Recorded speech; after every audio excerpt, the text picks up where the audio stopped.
Bonsoir à tous. Dans l'arène juridique, il fait partie des gardiens du temple. L'Ébou qui aime ses terres natales, ce n'est pas de la redondance, c'est parce qu'il maîtrise les textes qui les régissent. Petit dandy, grand avocat, il pouvait être philosophe, mais pas un bon cuisinier. Il garde toujours son look qui résiste au temps, de même que son savoir. Après des années de service, Maître Doudou Ndoye publie ses mémoires, tome 1, Le temps des juristes. Un plaisir de le recevoir sur ce plateau. Maître Doudou Ndoye, bonsoir et bienvenue. Bonsoir, Monsieur Sarr. Je suis très honoré d'être avec vous. Mais le plaisir est partagé. Moi aussi. Le titre de votre ouvrage, Maître Doudou Ndoye, est parlant, Le temps des juristes. C'est même un lieu d'énonciation anticipée. L'actualité, avant d'ouvrir les pages, on parle beaucoup de justice dans ce pays. Justice, justice, justice. Le mot-clé, par exemple, est-il de bonne guerre ou faut-il avoir peur? On parlera toujours de justice jusqu'à la fin des temps. L'homme vit en société et le propre de la société, et de toute société, c'est d'entretenir des contradictions. Des contradictions entre des personnes physiques et morales qui vivent dans la société, et aussi des contradictions entre le pouvoir de contrainte des dirigeants et le besoin de liberté et de sécurité des peuples. Et tout cela, c'est une confrontation permanente qui appelle qu'une justice juste et qu'une justice forte soit appliquée et s'applique. Et je pense que jusqu'à la fin des temps, il y aura des problèmes de justice et des solutions de justice. Cette justice juste, oui, sera-t-elle le garant d'ici 2024? On est dans une année préélectorale, par exemple. Non, moi, dans mes conceptions existentielles, je ne suis pas dans la temporalité limitée. Je ne pense pas à la justice en termes d'objectifs immédiats. Je pense à la justice en termes de besoins fondamentaux de tout être humain, en tout temps et en tout lieu. Donc, je ne me réfère pas à l'année 2024 qui est tout proche pour concevoir une justice normale. La justice est un besoin élémentaire et fondamental qui existe depuis que Crayon est là, depuis que Crayon a fait des histoires à son neveu, depuis que le bon Dieu nous a envoyé des prophètes, et tout cela existera toujours. Donc la justice n'est pas liée à 2024. Exactement. 2024, c'est un épiphénomène, c'est un passage dans la vie. C'est juste un passage. Dans cette longue vie infinie, croyons en Dieu. Oui. 2024, c'est une goutte d'eau. Oui. Dans la vie de tout être humain et dans la vie de tout peuple. C'est une goutte d'eau, oui, insignifiante même à la limite. Prenons-nous, êtres humains, comme des êtres dans notre globalité, comme des êtres perpétuels. Sinon, Dieu ne serait pas là. Il a besoin de nous, nous avons besoin de lui. Et c'est Maître Doudou Ndoye qui parle. Ce serait une gageure, Maître, de ne pas vous interpeller sur ce combat épistolaire juridique qui se passe sous nos cieux, pas d'hommes, mais sur les textes. Comment jugez-vous ce combat? Lequel? Sur la question de la troisième candidature et du troisième mandat. J'ai déjà exprimé mon jugement d'homme de droit. Oui. J'ai déjà expliqué mon jugement de juriste. Oui. J'ai déjà dit comment je vois les textes. Et je crois que cela n'est pas dans mes mémoires, donc ce n'est pas le lieu d'en débattre longuement. Mais je veux dire, oui, et j'ajoute... Parce que la répétition est pédagogique, vous êtes un pédagogue. Oui, la répétition est pédagogique, mais toute pédagogie ouvre des voies vers l'avenir. Oui. C'est comme nous, oui, quand nous faisons des commentaires d'arrêt, c'est-à-dire des décisions de justice, avec les étudiants. Quand nous étions étudiants et quand nous étions professeurs, et maintenant on en fait de moins en moins. Mais quand nous faisions des commentaires d'arrêt, nous expliquions juridiquement oui, en quoi consiste cet arrêt, quelles sont les règles qui s'opposent et les contradictions, mais ensuite quelles sont les perspectives d'avenir que cet arrêt nous ouvre. Et si vous me posez une question de droit aujourd'hui sur ce que vous venez de dire, je vous dirai, que faites-vous de l'histoire? Que faites-vous de l'avenir? Le droit est un instrument d'un moment, pour résoudre une contradiction d'un moment.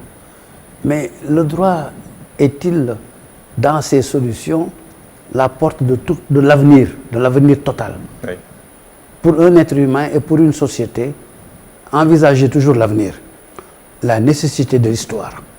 L'histoire est plus importante que le droit que vous lisez aujourd'hui, car l'histoire est là. Il peut y avoir une opposition entre des règles de droit d'un moment, auxquelles je crois, Oui. et l'histoire qui n'est pas encore là. Qu'est-ce que vous préférez? Je pose cette question. L'histoire. Ah, vous préférez l'histoire? Oui. Moi, je préfère aussi l'histoire. Oui. Ça veut dire que je préfère l'avenir. Mais oui, pourquoi? Mais parce que l'avenir, si on y croit, on croit en Dieu. Et Dieu ne nous a jamais dit comment il va faire. Donc laissons au bon Dieu le soin de poser les solutions qui permettront au peuple sénégalais, en tant que peuple, d'être équilibré, d'être heureux, d'être en sécurité. Et sur ce débat, pour passer rapidement, pour ouvrir c'est vos mémoires, tome 1, parce qu'il vient de commencer. J'ai ouvert mes mémoires en disant que ma vie n'est pas linéaire. Oui. Je pars, je reviens, je monte, je descends. Parce que la vie est un fleuve. En dents de scie. La vie est un fleuve. Toutes nos vies sont la reproduction de l'esprit divin. Dieu Vous est êtes là. spirituel aujourd'hui. Je l'ai C'est toujours... par rapport à l'âge? Non, c'est pas là, je l'ai toujours été. Si vous lisez bien mes mémoires, vous saurez que dans ma tendre enfance, Oui.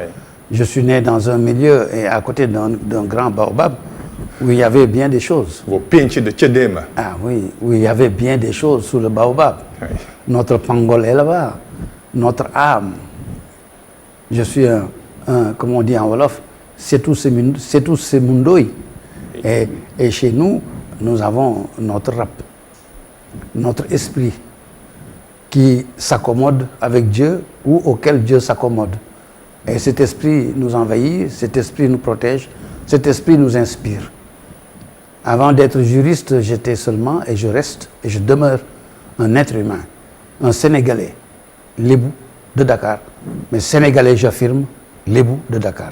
Comme j'aurais été heureux de dire aujourd'hui, je suis un Alpulaar de Matam sénégalais, car la langue pulaar est peut-être une langue qui me manque beaucoup. Vous parliez de votre... C'est une belle langue. Oui, parliez dans votre ouvrage de la préférence nationale. Peut-être le temps nous permettra d'en discuter, de l'aborder. Mais je voudrais, et comme la répétition dans la question, avoir votre avis sur ce combat avant d'ouvrir vos mémoires. Maître Doudou Ndoye. Sur la préférence nationale? Non, sur la question, sur ce débat, sur la candidature de Macky Sall, troisième candidature ou troisième mandat. Mais je vous ai répondu longuement tout de suite en vous parlant du fait social qu'est le droit par rapport au fait historique qu'est l'avenir. Je vous ai répondu. Je vous ai dit que ce débat sur le droit, je l'ai épuisé moi-même. Oui. Fondamentalement, je l'ai épuisé. J'ai dit tout ce que j'ai à dire sur ce débat-là. Maintenant, le vrai débat qui s'ouvre à nouveau, quelle est la valeur du droit en face du bonheur d'un peuple? Je vous le demande, je pose cette question. Mais moi, je préfère le bonheur d'un peuple au droit. Le droit est une abstraction. Et il passe par quoi ce bonheur du Vous peuple? savez, je viens de lire un livre qui m'a profondément troublé. Lequel? Une dame qui s'appelle Marie-Claude Frémont. Un vieux livre qui est sorti il y a 70 ans peut-être. Je l'ai ramassé, il est vieux. Et cette dame fait une opposition entre le droit métaphorique et le droit métanomique. C'est la première fois que je lisais ça. Ces deux conceptions du droit. Il y a du français à l'intérieur, des figures du style. Oui, mais vous savez, chacun sa science. Elle est extraordinaire. En nous disant que le droit métonymique, c'est le droit qui a été développé par Jans Kelsen, un juriste allemand, qui pose le droit comme une pyramide, la hiérarchie des normes. Ce que tous nos professeurs enseignent, cette hiérarchie des normes. Mais elle dit, d'accord, les normes sont hiérarchiques, les normes sont claires, les normes sont raisonnables. Mais dans cette raison, où se trouve la vérité, la réalité? Où se trouve la réalité? La réalité est la vie réelle d'un peuple, la vie historique d'un peuple. Alors, devez-vous prendre votre abstraction juridique en disant je suis un juriste par l'esprit, en faire une pyramide et oublier que cette pyramide doit être au service d'une réalité qui change chaque jour. Monsieur, ce matin, j'étais dans mon lit. Oui. Après, j'étais dans ma voiture. Et aujourd'hui, je suis en face de vous dans une télévision. Oui. N'est-ce pas ma réalité qui a changé 3 fois? Oui. Le droit doit s'accorder à ces réalités. Et quand il s'agit du destin historique d'un peuple, pensez plutôt à la réalité qu'à l'abstraction. J'ai développé toutes les abstractions. Je préfère les réalités. De 1983 à 1986, vous étiez le ministre de la Justice. Est-ce qu'un bon juriste fait un bon ministre de la Justice? Pas nécessairement. Un bon ministre de la Justice, le meilleur ministre de la Justice, moi, que j'ai connu au Sénégal, était un instituteur, Alioune Badara Mbengue. Meilleur ministre de la Justice que je fus. Et j'étais son successeur. Ouais. Après, il y a Seydou Madanissi, qui était votre professeur. Vous me parlez du meilleur. Alioune Badara Mbengue était meilleur, 100 fois meilleur que Seydou Madanissi au ministère de la Justice. Oui. Quand je dis que le meilleur que j'ai connu, oui, c'était Alioune Badara Mbengue, il n'y a personne d'autre. Pourtant, Seydou Madanissi était mon professeur de droit. Oui. J'ai été son étudiant de droit et je le vénère comme homme de droit et comme homme honnête. Mais je parle d'un ministre de la Justice. Qu'est-ce qui fait d'un bon ministre de la Justice? Ce qu'Alioune Badara Mbengue avait été. C'est quoi?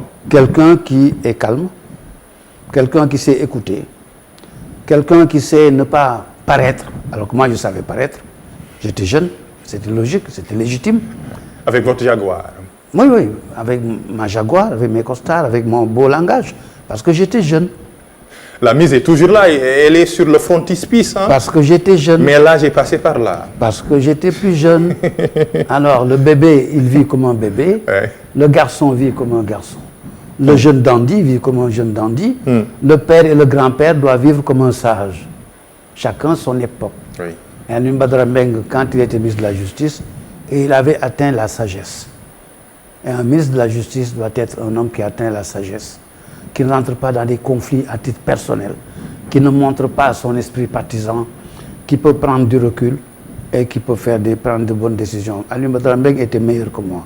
Parce que moi, j'étais jeune, je me croyais compétent, mais j'étais entouré par les mêmes personnes qui avaient entouré Badara Mbengue. Vous l'écrivez, oui. Les mêmes, je les ai gardés. Vous aviez beaucoup de difficultés à choisir ou éliminer? Aucune difficulté pour choisir ni éliminer. Moi, je suis un homme de décision. Oui. Tous ceux qui me connaissent... Mais ils étaient tous bons. Mais ils étaient bons, c'est tout. J'ai trouvé des personnes qui étaient plus âgées que moi, un. Oui. Plus anciens que moi dans la justice, deux. Qui ont été mes patrons indirects parce que c'était des présidents de tribunaux quand j'étais tout petit avocat. 3. Qui étaient compétents, 4. Qu'est-ce que vous voulez que j'aille chercher? Qui connaissait toute la justice et moi je n'y connaissais rien. J'étais un jeune avocat, peut-être brillant, comme disaient les autres. Le meilleur de sa génération. Oui, comme a dit mon patron, et je le croyais aussi. C'était ça. Et je le croyais. Le meilleur de sa génération. Mais c'était vrai, c'était clair. J'étais le meilleur de ma génération. Et je le suis encore. Je parle de ma génération. Votre génération? Ma génération est morte, il ne reste plus personne. C'est pourquoi je dis que je suis le meilleur aujourd'hui. Quand on n'a pas d'adversaire, on est le meilleur. Allez-y. Alors, on n'a pas d'adversaire. Oui, allez-y. Exactement. Alors, voyez-vous, oui, dans ce ministère, j'ai trouvé un groupe qui était bon. Oui. Et moi, j'arrive, je n'ai jamais été fonctionnaire. Je ne sais même pas comment on écrit un arrêté. Et je viens, je les change pour mettre qui? Des gens qui seront plus nuls que moi. Donc, j'ai des gars, apprenez-moi à être un ministre. Et croyez-moi, ils m'ont appris à être un ministre. Ça, c'est de l'humilité. C'est de l'intelligence, simplement. Je ne savais rien faire. Abdou Diouf m'a appelé parce que je faisais de la politique. Je suis un Lébou de Dakar. J'ai toujours fait de la politique toute ma vie. L'UPS, PDS. L'UPS, PDS, football, blabla, lambeau, tout. J'étais dans tout. Et j'étais bon comme avocat. Alors il dit, j'ai besoin de ce garçon. Et c'est vrai, il avait besoin de moi. Et moi aussi, j'avais besoin d'être à côté de mon frère, à l'époque, Abdou. Alors, j'étais là-bas. Je dois travailler. Et puis, il y avait beaucoup de choses à changer que je connaissais en tant qu'avocat. Et vous avez fait des ennemis en changeant les choses. Ah oui, c'est normal. La politique aussi est faite pour ça. Vous voulez changer la vie des personnes sans que ces personnes ne s'y opposent. Qui peut prétendre ça? Regardez l'ordre du monde. Oui. Mais tout changement rencontre des résistances, ce qui est normal.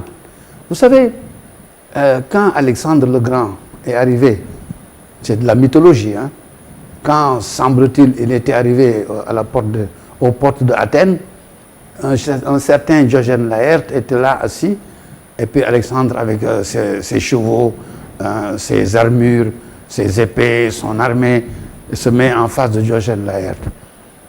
Diogène Laërte dit, mais qui est cet homme? On lui dit, c'est Dulkarneini, Alexandre le Grand. Il dit, mais monsieur, ôtez-vous de mon soleil. Vous le gênez, son soleil. Alors qu'Alexandre avait l'intention de changer le monde depuis ce qui est aujourd'hui la Roumanie jusqu'à l'Inde.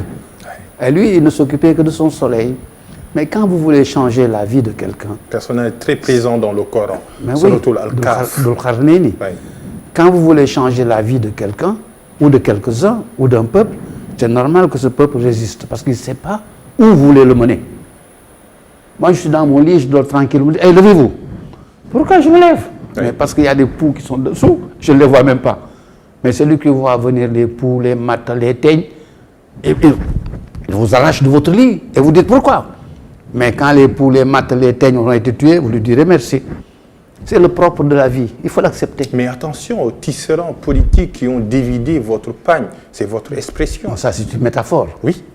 C'est une métaphore. Oui, pour parler un peu des ennemis. J'ai dit simplement, je n'étais pas là, j'étais en voyage d'études.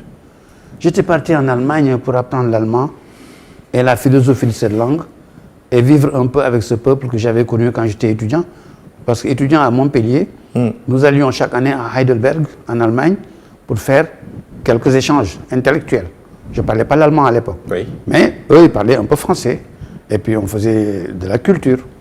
Ensuite, en tant qu'homme politique, je suis allé à l'Internationale libérale et j'ai vu des événements, j'ai vu des gens. J'ai dit, mais c'est quoi ça? Quel est ce comportement? Et j'avais voulu m'imprégner de cette culture germanique. Parce que vous savez, quand nous lisons en français les Hegel, les Goethe et autres, on le lit en français. Mais j'ai dit, il faut que je lise en allemand. Et je suis allé apprendre l'allemand comme ça. Un adulte, pour la première fois de sa vie, qui vient dans une école où on apprend l'allemand, alors que j'étais garde des Sceaux du Sénégal, on m'a appris l'allemand. Et là-bas, quand je suis revenu au Sénégal, bon, les personnes qui n'avaient plus intérêt à ce que je reste là, avaient déjà fait leur travail. Et j'ai dit, ils ont dévidé mon pagne. Pour parler wolof, je dirais, de nous firi sama sir. C'est une métaphore, c'est une image. De nous firi sama sir. Et des années plus tard... C'était ma manière de dire qu'ils ont détruit tout derrière moi. Ça vous faisait mal, ça? Non. Non. Moi, je n'ai eu mal qu'une seule fois dans toutes ces histoires politiques, mais je sais pourquoi. Parce que c'est ma relation avec un être humain. Et je croyais que cet être humain n'aurait pas eu l'idée de participer à du mal qu'on me fait. C'est qui? Ah non, je ne dis pas ça. Oui, jamais de ma vie. Oui, je suis journaliste, je pose des questions. Mais je vous le dirai pas. Allez-y. Je vous le dirai pas. Continuez votre... Jamais de ma vie, je ne parle nommément d'un être humain. En tout cas, si ce n'est pas le bien que je dis de lui. Donc, personne ne s'attend de moi que je parle d'un être humain. Parce que dans la vie, il y a des accidents, il y a des erreurs.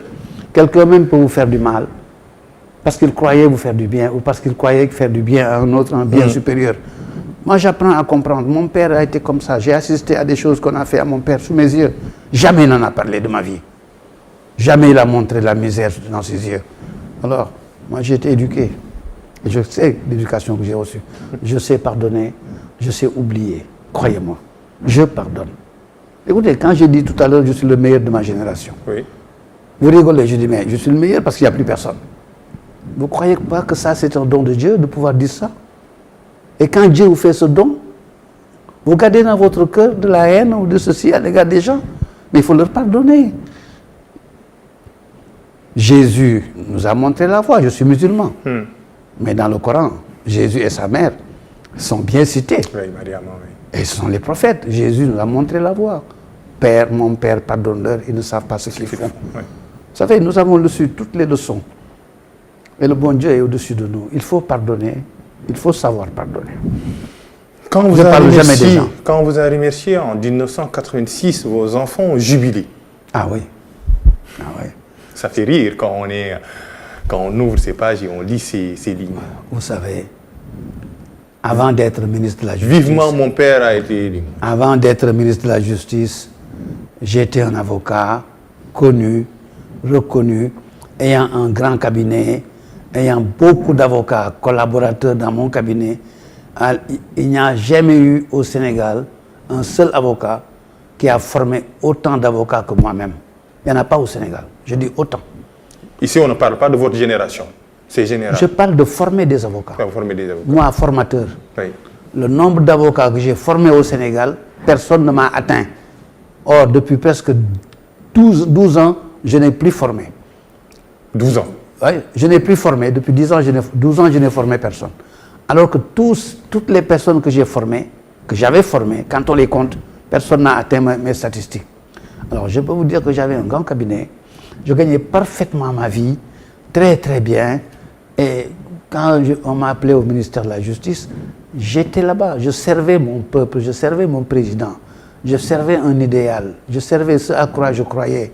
Et je gagnais 250 000 francs CFA par mois. À l'époque. Comme ministre de la Justice. À l'époque. À l'époque, 8 ans auparavant, j'ai refusé un salaire de 500 000 francs CFA. Comme avocat. Pourquoi? Le patron qui m'a formé, il voulait que je reste avec lui, que je reste dans son cabinet. Oui. Il m'a dit, je vous paye 500 000 francs par mois et vous ne payez pas d'impôts. J'ai dit non, laissez-moi aller tenter ma vie et ma chance. Alors, quelqu'un qui, en 1975, refuse 500 000 francs par mois, en 1983, je gagnais plusieurs millions de francs par mois, on me paye un salaire de 254 000 francs par mois. Le bulletin de salaire est là. Doudou Ndoye, ministre de la Justice. Personne n'a jamais entendu Doudou Ndoye crier, pleurer. J'ai pris un immeuble dont j'étais propriétaire, que j'ai donné en hypothèque à la B6. L'hypothèque est inscrite encore sur mon immeuble. Et c'est le directeur général de la B6, Babacar Ndoye, mon cousin et grand, qui me prêtait chaque mois 500 000 francs pour compléter ce maigre salaire. Quand je suis sorti du gouvernement, j'ai repris mon cabinet. 6 mois après, j'ai payé à la banque. Tout. J'ai travaillé 2 dossiers, j'ai payé tout. Alors, je dis, la politique pour moi, ce n'est pas une question d'argent. Le peuple sénégalais, le président a besoin de moi.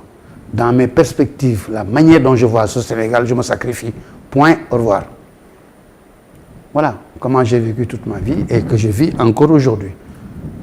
Donc vos enfants ont eu les ans de jubilé. Et mes enfants, quand j'allais au ministère avant d'aller au ministère de la Justice, j'étais 2 ou 3 fois par semaine avec mes enfants dans les meilleurs restaurants de Dakar.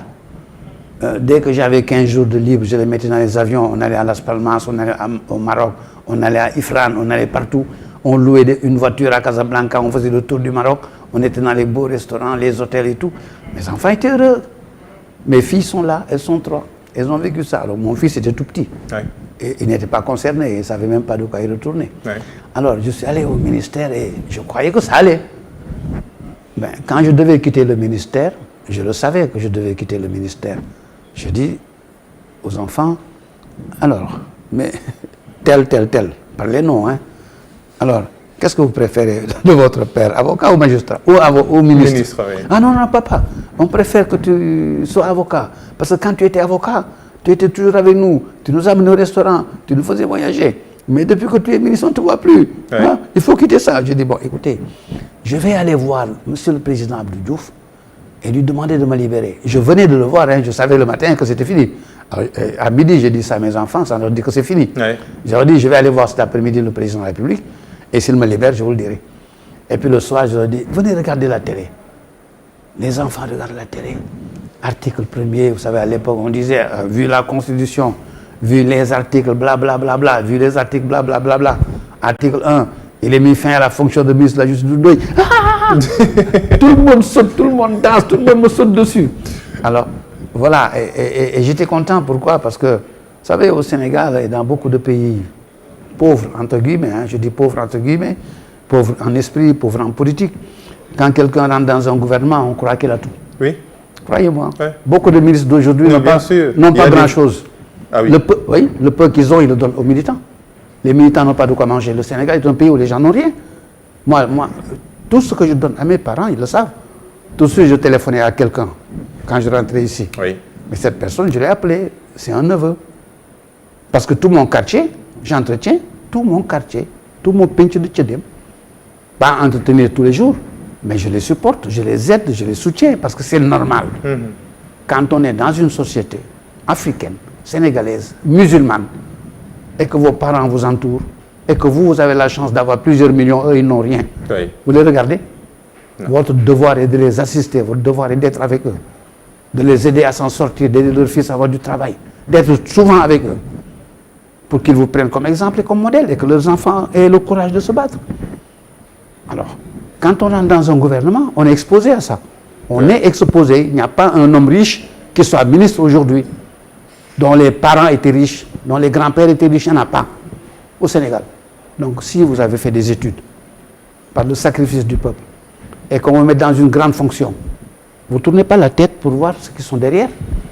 Vous devez les accompagner, c'est votre devoir. Alors moi, j'accomplissais ce devoir. Je dois l'accomplir et je continue à l'accomplir. Et je l'accomplirai jusqu'à ce que les mêmes personnes m'enterrent. Yal Nayer, comme on dit en Wolof, 1983 c'est important.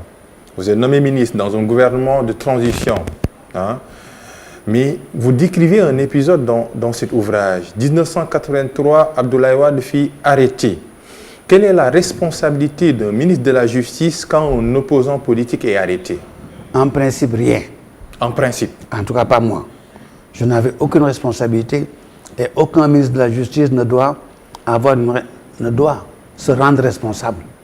Je ne dis pas avoir, ne doit se rendre responsable de quoi que ce soit dans le fonctionnement de la justice. La justice est une institution constitutionnellement, je dis bien constitutionnellement, indépendante. La justice est un pouvoir qui est dispersé dans tout le Sénégal. Vous savez, le pouvoir d'un président de la République, il est unifié sur la tête d'un seul homme.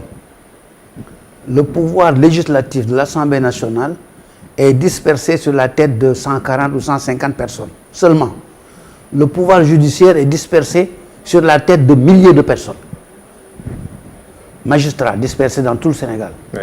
Avocats dispersés dans tout le Sénégal. Greffiers dispersés dans tout le Sénégal. Notaires dispersés dans tout le Sénégal. Commissaires-priseurs dispersés dans tout le Sénégal. C'est cela le pouvoir judiciaire. Chacun a un rôle obligatoire, interdépendant des autres rôles. Oui. Chacun peut faire ce qu'il veut, dans la mesure des lois et règlements et de la morale. Alors, comment un ministre de la Justice, membre de gouvernement, qui doit servir d'intermédiaire, et c'est ce que j'ai toujours défendu quand j'étais ministre de la Justice, si vous regardez mes discours, certains de mes discours, je disais toujours, je suis un intermédiaire entre le pouvoir exécutif et le pouvoir judiciaire. Je n'ai aucun pouvoir sur les gens de justice.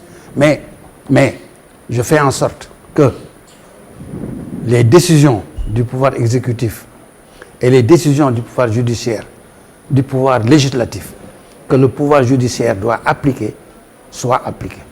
Que le pouvoir judiciaire reçoive les moyens qui ne peuvent venir que du pouvoir exécutif. Il faut leur donner les moyens pour travailler. Oui. Les ordinateurs, oui. Les voitures, les tables, les chaises, les palais. Tout ça, c'est le pouvoir exécutif qui est le maître du budget. Je dois faire en sorte qu'il l'ait. Et donc, le ministre de la Justice doit laisser la justice fonctionner. Et lorsque donc, je ne sais même plus comment l'appeler, lorsque M. Abdoulaye Wade avait été arrêté, mais il avait été arrêté par les forces de police dans la rue. En 83, oui. Mais dans la rue, c'est les forces de police qui s'occupent de l'ordre public. Et c'est un commissaire de police qui s'occupe de l'ordre public avec ses policiers. Il y avait une interdiction. Il l'a bravé, semble-t-il. Semble-t-il, les policiers l'ont arrêté. Les policiers ont fait un procès-verbal pour dire qu'il l'a fait. Les policiers l'ont arrêté, l'ont amené à la justice. La justice l'a placé sous mandat de dépôt. La justice l'a jugé et l'a acquitté. Qu'est-ce qu'un ministre de la Justice qui est en Allemagne ou à Londres ou parce dans que son les pays mêmes à avoir? faits, Maître Doudoundoye, ils refont surface et on pointe du doigt l'indépendance de la justice. Une justice qui roulait à plusieurs vitesses. Attendez. Si vous voulez rentrer dans la question de l'indépendance de la justice, oui. Vous rentrez dans un énorme débat. Mais parce que, à la page 119, je lis tout simplement une partie de votre discours. Voilà, dites-moi. Quel bel hommage, ce sont les Deux avant-derniers paragraphes. Quel bel hommage à l'indépendance de la justice que se rappelle par le chef de l'exécutif du devoir du magistrat de n'obéir qu'à la loi. Mais aussi, quel douloureux hommage, car comme le dit si bien le chef de l'État, l'indépendance de la justice ne doit pas s'exercer seulement à l'égard des pouvoirs publics, elle doit aussi être celle des juges vis-à-vis de toute autre contrainte, serait-elle amicale, familiale, politique ou diverse. Donc ça, ce n'est plus le ministre de la Justice qui est concerné, c'est le juge. Lorsque le chef de l'État leur dit, faites attention, oui. Votre indépendance, ce n'est pas seulement à mon égard, moi, chef d'État. C'est à l'égard aussi de vos parents, à l'égard de vos marabouts, oui. À l'égard de vos amis, à l'égard de vos poches. Mais il a tout dit. Il a tout dit. Donc, tous ceux qui peuvent influer sur la justice, la liste a été faite. Et aussi, les juges eux-mêmes l'ont dit. Parce que ces phrases résultent de discours de rentrée solennelle de cours et tribunaux. Et ce sont des plus hauts magistrats du Sénégal qui faisaient un exposé sur les pouvoirs qui s'imposent aux juges. C'était en 1983. Et tout cela, ils étaient d'accord oui. Que les juges, parfois, sont sensibles à l'argent, les juges, parfois, sont sensibles à l'amour, comme des êtres humains, oui. Les juges, parfois, sont sensibles au marabout, les juges sont sensibles au pouvoir public, au président de la République, les juges sont sensibles à. Alors, donc, où se trouve l'indépendance? L'indépendance se trouve dans le cœur, dans l'esprit et dans la force de caractère de chaque juge en face de Dieu. C'est pourquoi Dieu, dans le Coran, il l'a dit. Jugez ce que vous voudrez, mais moi je vous jugerai ou viendrai. L'art d'écrire le droit est un art complexe, croyez-moi. Moi j'ai perdu un procès et je vous assure, j'ai envoyé un émissaire auprès du juge pour le féliciter de m'avoir fait perdre, de la manière dont il m'a fait perdre. Parce qu'il m'a fait perdre. Comment? Oui, mais il m'a fait. Je ne rentre pas dans ce détail. Je vous parle de techniques que vous ne pouvez pas comprendre. Je vous parle du symbole. Il m'a fait perdre. La décision finale est que ce que j'ai demandé, il ne me l'a pas accordé. Et je l'appelle perte. Mais dans ses motifs, il m'a dit, mais vous êtes un idiot. Vous êtes venu me demander ce que vous aviez déjà. Donc je ne peux pas vous accorder ce que vous m'aviez demandé. Alors, quand on dit Doudou Ndoye a perdu, c'est parce qu'on n'a pas compris les motifs. Et moi qui ai compris les motifs, j'ai tiré profit des motifs plutôt que du dispositif. La justice est complexe, c'est une technique aussi. C'est une science, un savoir-faire. Donc, revenons à l'indépendance. Oui, rapidement, oui. Indépendance à l'égard de tout. De tout, oui. Mais ça, c'est l'affaire de la personne. Oui. Ce n'est pas l'affaire des pouvoirs publics. C'est l'affaire de la personne. Chaque personne a sa propre conscience, sa propre force de caractère, ses propres conceptions de la vie et ses propres rapports à Dieu, au paradis ou à l'enfer.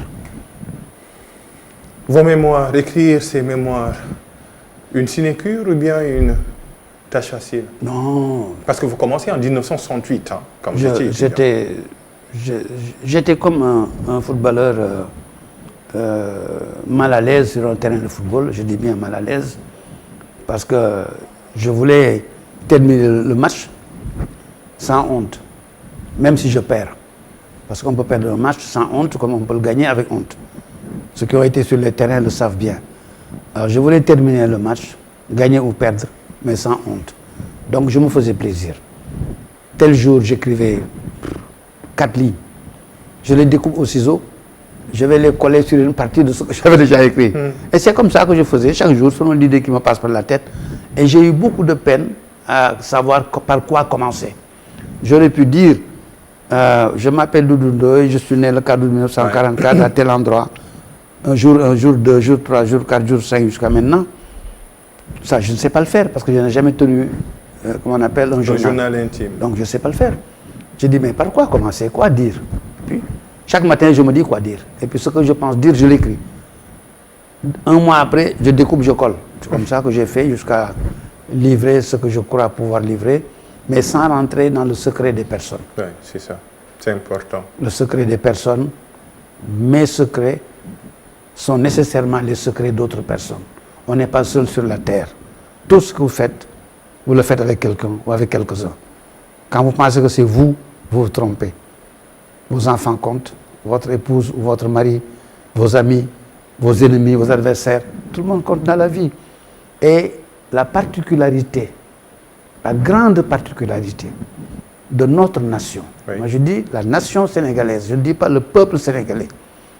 Nous sommes, mais ça, c'est un futur débat sur l'historicité du rôle d'un peuple. Le peuple, État, le Nation. peuple, nation. Nous sommes une nation. Moi, je pense que le Sénégal est une nation. De Dakar jusqu'à Fongolémi, de Fongolémi jusqu'à Ziguinchor, nous avons le même pouls, nous vivons de la même respiration.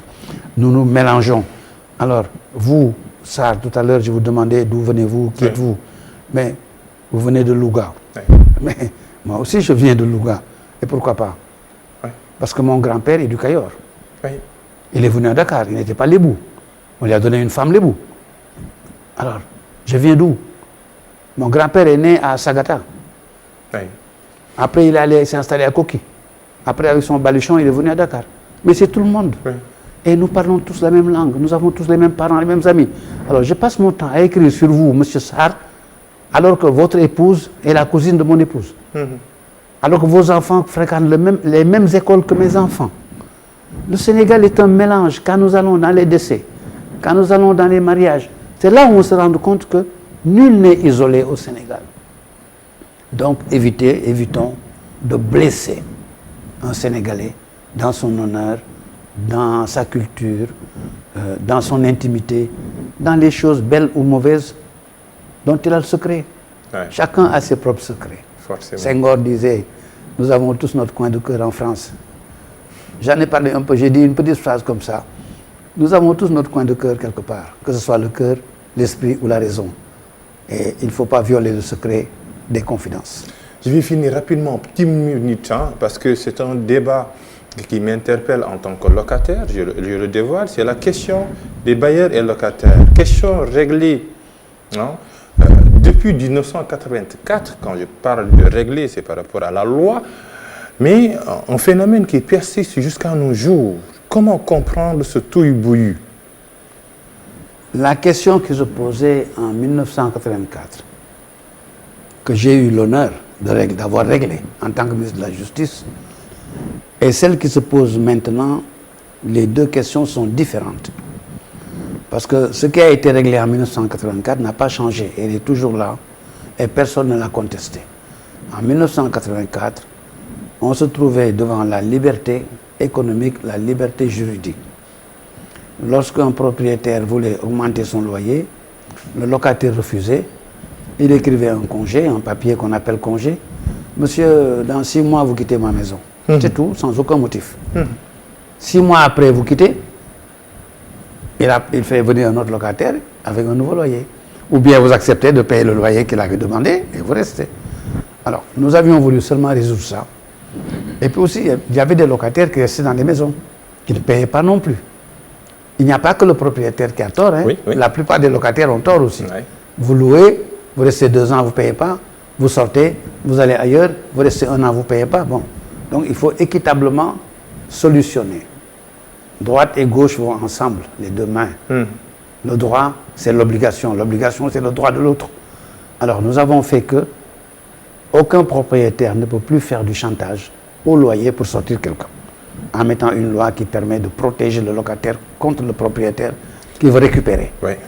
Et faisant en sorte aussi que le locataire qui ne paye pas fasse l'objet d'une procédure rapide. Oui. Parce qu'avant, on allait devant le juge du fond, qu'on appelait le juge du fond, et le locataire pouvait passer 2 ans de procès sans payer. Après, j'ai institué la capacité, la compétence du juge de référé. Ça, c'est 1984. Bon, ça, c'était 84. Maintenant, C'était fini. Ça, oui. ça existe encore. Hein. Oui, oui. Bon. Actuellement. Maintenant, la question qui se pose, elle est unique.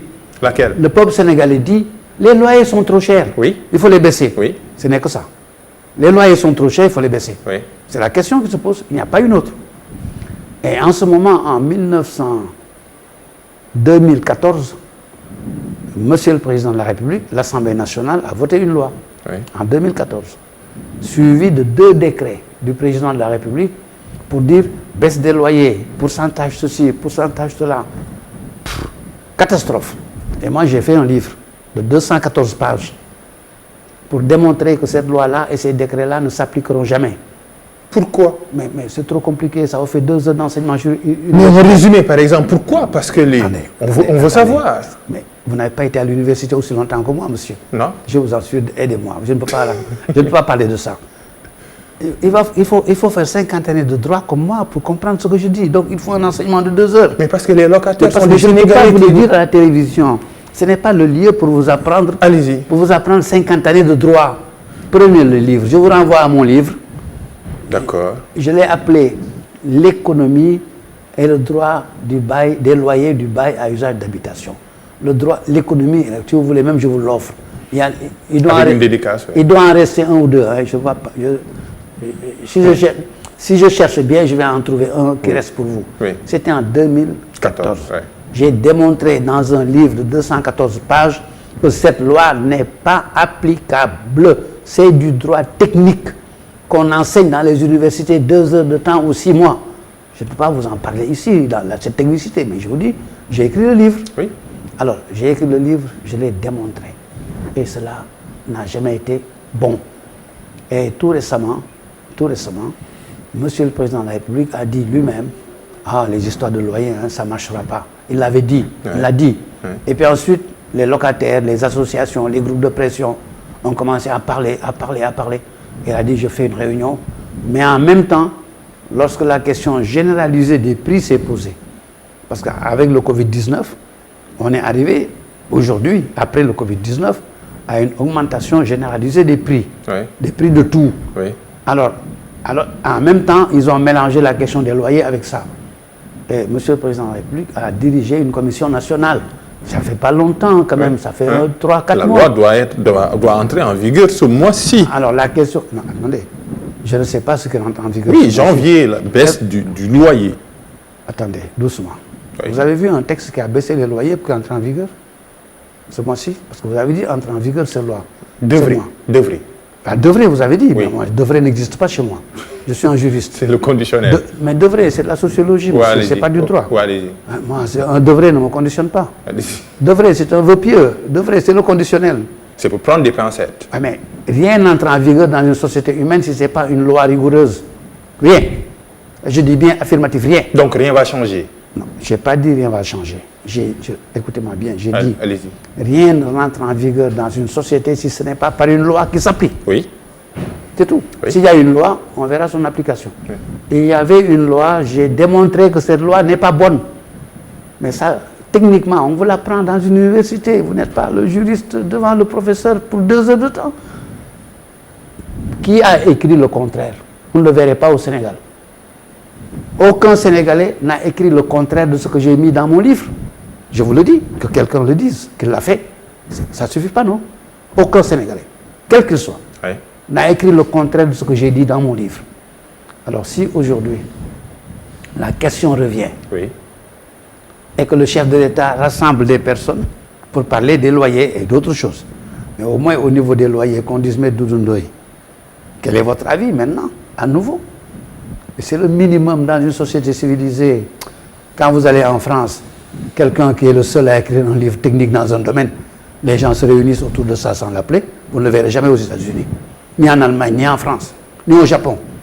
Ce n'est qu'au Sénégal qu'on voit ça. Qui que ce soit, je dis, moi je parle du droit. Vous voyez un professeur de médecine en matière de sida, qui est le seul à avoir écrit un bon livre sur le sida, que personne ne conteste. On veut faire une discussion sur le sida, on ne l'appelle pas? Mais c'est être fou. C'est parce que vous n'avez pas été convié à cette commission. C'est pas parce que je dis on doit. C'est un devoir. Mais c'est un devoir. C'est un devoir d'État. Aucun État ne doit, en tout cas aucun État développé aujourd'hui, compétent et instruit ne fait ça. Je vous dis, écoutez-moi bien, une personne en Allemagne, qui est la seule personne Oui. à avoir écrit un livre dans un domaine précis, la seule. On fait une réunion politique, sociale, appelons-le comme on veut, sur ce domaine, et qu'on ne l'appelle pas, ça n'existe pas en Allemagne. Ça n'existe pas en France, ça n'existe pas aux États-Unis. Ça n'a existé qu'au Sénégal, j'espère que ça n'existera plus jamais. Je le souhaite. Conséquence maintenant. La conséquence est que ce qui va se faire n'est pas bon, ne sera pas bon. Je suis affirmatif, attendez que ça sorte. C'est tout, c'est l'avenir. L'avenir, il appartient à Dieu. Oui. Mais je parle comme si j'étais Dieu. Je dis, ce ne sera pas bon. Parce que c'est Dieu qui nous confie ce que nous savons. C'est Dieu qui nous a permis d'être ce que nous sommes. Et nous le remplaçons sur terre. On ne peut pas légiférer dans un domaine sans appeler le meilleur dans ce domaine. C'est pas possible. Et le meilleur, c'est vous? Oui, parce que je suis le seul à avoir écrit un livre technique. Mais Doudou Ndoye, malheureusement, c'est très clair. le temps, notre principal ennemi. En tout cas, livre publié par l'Harmattan Sénégal, Mémoire, tome 1, Le temps des juristes, gouvernement des hommes. Excellent livre, les mémoires de Doudou Ndoye. Maître Doudou Ndoye, on attend la suite, hein? Tome 1. J'espère bien que vous paraîtrez dans ce mémoire. Parce que la suite est actuelle et ponctuelle. Le gouvernement des choses. Je ne suis pas encore mort. Le tome 2 s'applique à tout ce qui est là jusqu'à aujourd'hui. Oui. Parce que tant que j'écris, tant que je n'ai pas fini le tome 2, je suis vivant. Peut-être que je vous citerai. En tout cas, c'est un plaisir de vous recevoir, Maître Doudou Ndoye. Merci, M. Sarr. Merci. Et vraiment, je présente mes excuses aux auditeurs, à tous ceux qui nous ont écoutés et entendus. Moi, je voudrais que notre peuple accepte d'intégrer la science, le savoir dans tout ce que nous faisons. Et qu'on ne se contente pas seulement d'émotions. Malheureusement, Senghor nous avait dit que nous sommes émotifs. On agit beaucoup par l'émotion. Chacun son domaine, il ne faut pas l'oublier. Oui, exactement. D'où l'intérêt de cette émission Belle Ligne qui recevait Maître Doudou Ndoye pour parler un peu de son ouvrage Mémoire, tome 1, Le temps des juristes, gouvernement des hommes. Merci à la noblesse anodine qui nous a permis de réaliser cette émission. Suivez-nous et surtout continuez de suivre les programmes d'ITV.